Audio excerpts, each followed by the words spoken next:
All right. The top the there are two aspects to this graph. There are transformation curves, and then there are phase curves.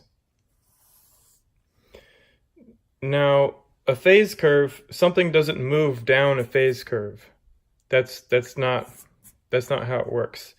The objects only move down a transformation curve. They go down this direction, left to right. This is why they get older as they evolve. And before I forget, this green zone right here, if this is Venus, then the green zone has to be before Venus because Venus is definitely a dead world. The green zone, I think, should be moved up to between Earth and Venus. So after Earth, but way before Venus, like right about here. This is the phase curve where stars can host life. And of course, it has to be below or above the Taylor threshold, which is right here. So this little green box, I guess you could say right here, is where life is hosted right here. But anyways, as well, the pink phase curves need to be cut off right about here. I don't know what you want to call this line. You can give it a name. That'll be a good idea. That way we can know what we're talking about. This transformation curve needs a name. So whatever you want to name that way we can communicate clearly what's going on there. As well, we need a name for the top transformation curve because this is where the most massive stars are when they evolve. And keep in mind, on the left-hand side, on the y-axis, this is mass loss. So the objects, keep in mind, the objects, they lose mass as they evolve, but they can only lose mass in the direction of the transformation curve, the way that goes. So for instance, if you have Earth, and Earth being on this one right here, this phase curve, we'll call that Earth, small p, Earth phase curve, you're not going to have Earth mass object right here, and right here, and right here, and right here, because number one, the mass is lost, and two, objects don't move down phase curves, they move in this direction.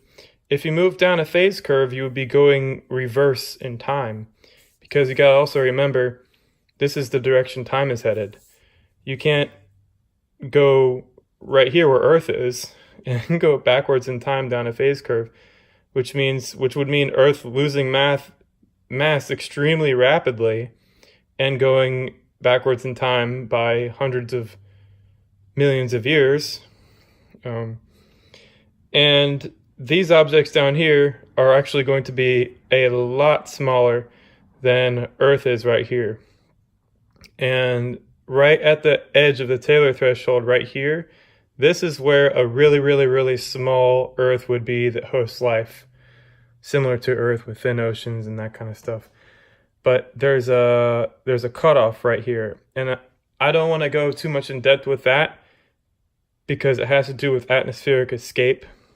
The object needs high enough gravitational, large enough gravity to hold on to the water.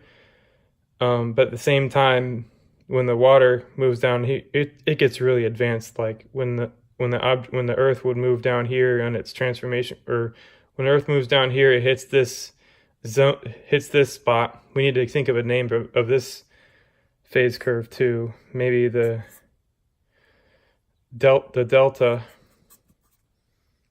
phase curve, for death, D for death, I guess, I don't know. But if it were to hit this spot, the oceans evaporate. There's no carbon sink feedback mechanisms, which means the carbon will build up in the atmosphere, making the surface sterilized, which means when it sterilizes, there's no future for life because it will become like Venus. Lots of bad news. Okay, when the Earth dies, and I don't want to talk about that. But yeah, anyways, the transformation curves go this direction. And if you start up here and say you have something like a brown dwarf and it loses mass, it's not as necessarily gonna go down here and then travel up a phase curve. It's not gonna work like that, because it's basically set in stone. You have to make sure that the object always stays in the green zone. You can't take Jupiter and have it go down here, or right here, and then go up and then become a Neptune sized or what would that be? Yeah, Neptune sized object, because clearly Jupiter was losing mass right here. It was losing mass. And then all of a sudden it gained mass, a whole bunch of mass again? No, it doesn't work like that. Once it loses its mass, it becomes a lot smaller, which means once that Jupiter-sized object or brown dwarf reaches this point, there's no way for it to come back up. It's just stuck. It's like if you're a criminal and you're charged with a felony, you know. Once you become charged with a felony, you're never going to get rid of that. There's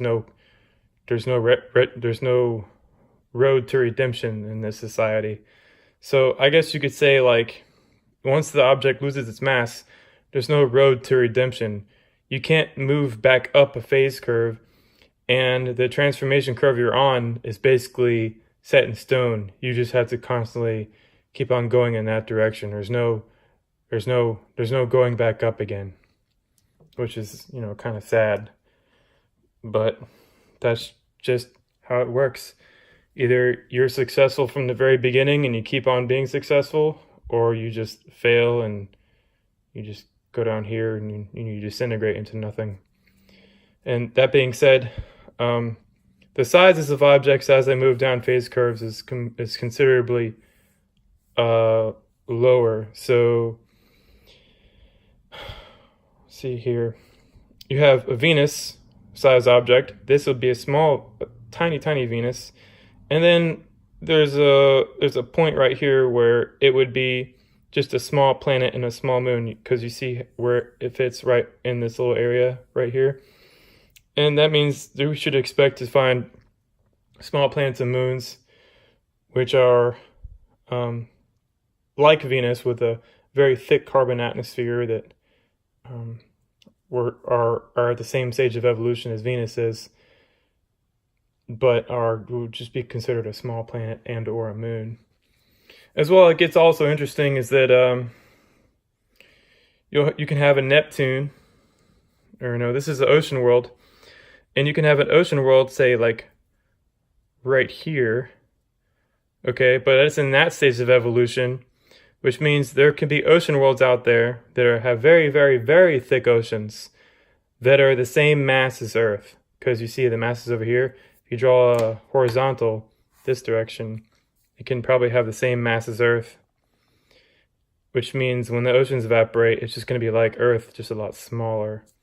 And also, there could be gas type objects like gray dwarfs up here, but I don't think that even the smallest gray dwarfs would be a bit more massive than the Earth. So yeah, there's a lot to get out of this little diagram here. As well, there needs to be tweaks made. At the same time, here's another thing. The phase curves all the way down here. I would call those disintegration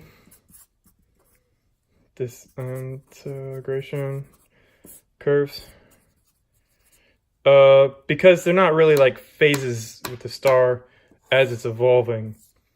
They're just more or less like, those are the curves that would fall into place if you want to like radiometrically date something.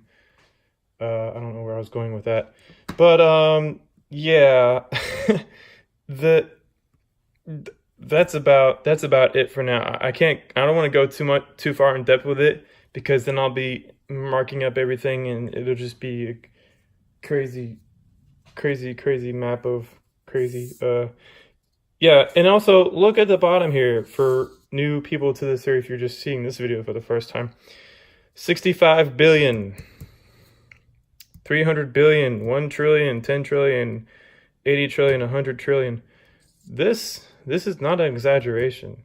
These objects disintegrate over many, many trillions of years and then wander the galaxy. And there's a whole hell of a lot of them in the galaxy. And we're very, and astronomers are very biased towards, oh, well, this is where all the stars are right here, you know, because, you know, we can see them in visible light. But they simply just have been using an outdated worldview. The majority of the stars that are coherent and not broken up, and that are, you know, that are familiar to us, we call them planets, are over here. And the ones that are dead are over here, and they disintegrate into small planets and moons, medium and large asteroids, small asteroids. And this line goes all the way across, all the way across, all the way across. So for Venus to become a medium-sized asteroid, Venus would probably have to just continue on its own transformation curve down to a disintegration curve down here, which means Venus possibly would disintegrate completely into gas and dust in about 80 trillion years. All right, y'all. Baz, I hope this explains something a little better. If not, I can review a specific concept in it. And fucking fantastic job, dude. This is exactly what I was expecting. Like, good job, man.